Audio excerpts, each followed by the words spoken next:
Hi, I'm Chelsea, and I appreciate your interest in learning about human trafficking and understanding the people most impacted by this crime, the victims and survivors. In my work with Unbound, I serve trafficking survivors every day.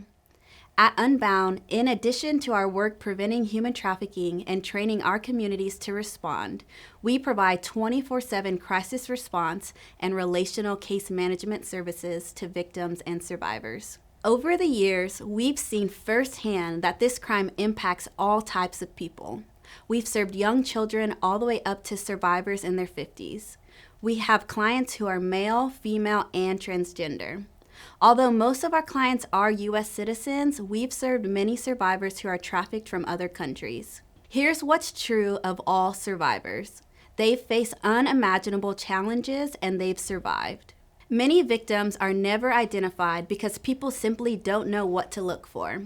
Victims themselves may not understand what trafficking is, so they are unable to understand that that's what's happening to them. Fear, hopelessness, addiction, or the challenges of their lives may also keep them from reaching out for help.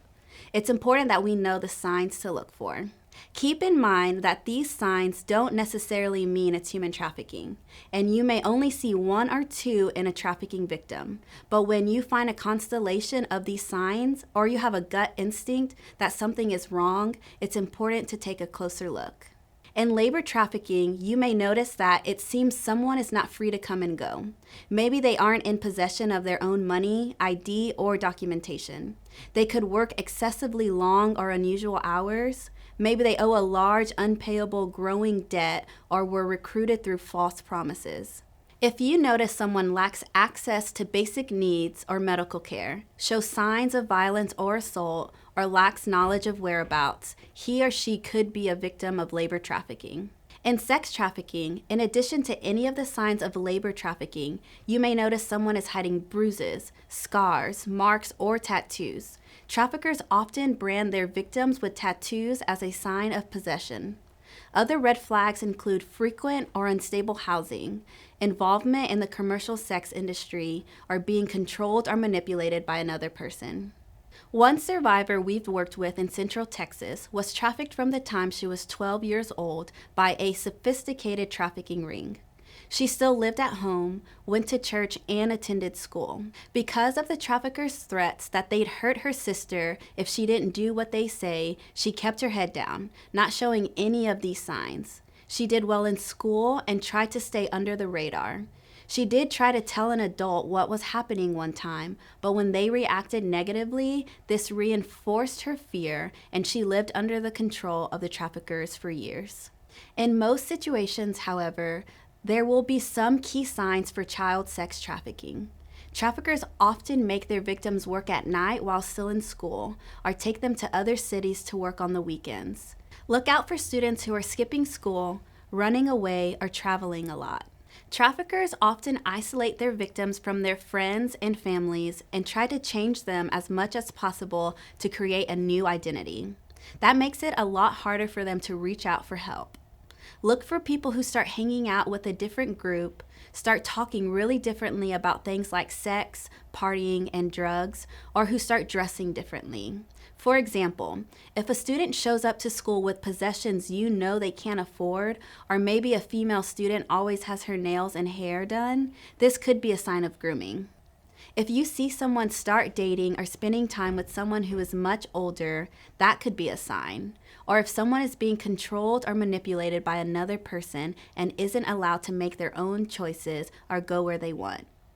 If someone starts talking about unusual sexual experiences or selling sex acts, that's a red flag. Traffickers and buyers are often really violent with their victims. If you notice someone hiding bruises, cuts, or scars, that's a red flag. A pimp may force his victim to get a tattoo to show that he or she is the pimp's possession, like the pimp's name, a money bag, barcode, or something else that indicated a trafficking situation. If a young person is acting out sexually, exhibiting aggressive anger, or doing the opposite, appearing withdrawn or reclusive, this could be a sign of exploitation, especially if this is different from their normal behavior. A person who is using drugs or involved in a gang is also more likely to be vulnerable for sex trafficking. Remember, a person who is being trafficked may not show any of these signs at all, doing their best to keep their head down or not draw attention for fear of the trafficker. But if you feel like something is wrong, take a minute to check in and ask. Before we talk about the barriers to identification and pathway to recovery, let's watch this brief video. In it, you'll see a community member noticing red flags that make her suspicious that a child's mother may be trafficking her. Hey, I think I'm lost. Do you know where you are? I'm in this cul-de-sac. Oh, okay. Yeah. I know my house is kind of hard to find.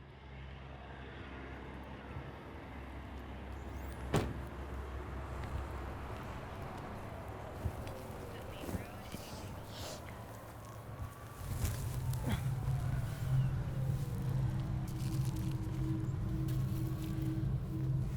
Hey, can I call you back?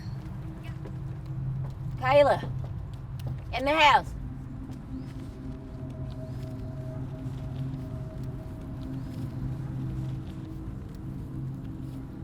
Come on now. We don't got all day.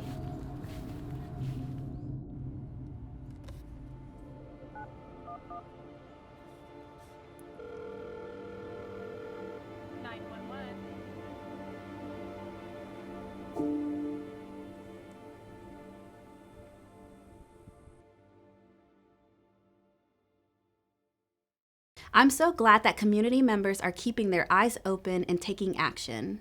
In a case like this one, law enforcement could investigate, call Unbound or another service provider in your community, and we could help this girl get to safety and start her healing journey. Unfortunately, victims often go unnoticed and don't seek help for themselves, and there are a number of reasons why. In labor trafficking, it's a little more straightforward. Victims are often kept extremely isolated, and their exploiters keep them from seeking help through threats and violence. Many may not have legal documentation, and the fear of deportation keeps them from seeking help. For sex trafficking victims, the reasons may be even more complex. Many victims may fear not being believed, may feel shame about what happened to them, or fear retaliation from their trafficker. They may also think they themselves will be in trouble with the law and want to avoid criminal charges. They may believe that the exploitation they're experiencing isn't as bad as what could face them if they sought help.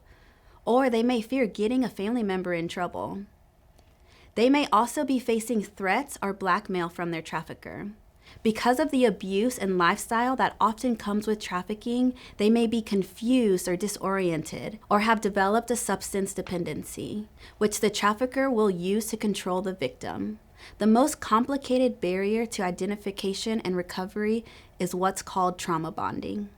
Trauma bonding happens when an abuser uses a combination of fear and abuse with romantic attraction and affection to create a strong emotional bond in his victim.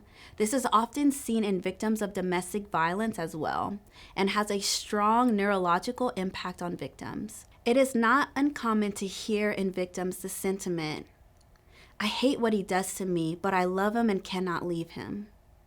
In many ways, this psychological bondage can be more powerful than a physical constraint. But here's the good news. There is hope. As our communities are becoming more aware and equipped to respond, more and more survivors are both reaching out for help and being identified and recovered than ever before. An educated community creates a better environment for outcries and identification. Every survivor has the potential to heal and build a life of freedom. In fact, many survivors also want to give back by becoming survivor leaders, helping shape the response to human trafficking, hosting support groups, and sharing their stories. The path to restoration, however, can be a long and difficult process. After recovery, the first step is to assess the needs of a survivor and work with them to create a recovery strategy for their unique needs. Some have a safe and supportive home environment to return to, and some do not. Recovery is a process that takes time, patience, and hope. When trafficking survivors courageously choose to work through the trauma of their experiences, they find healing. They rediscover their own dreams, goals, and strengths. They rediscover themselves. By educating yourself and others about the realities of human trafficking, you could be part of saving a life. Take a minute to add the National Human Trafficking Hotline to your phone so you're ready to make a report if needed.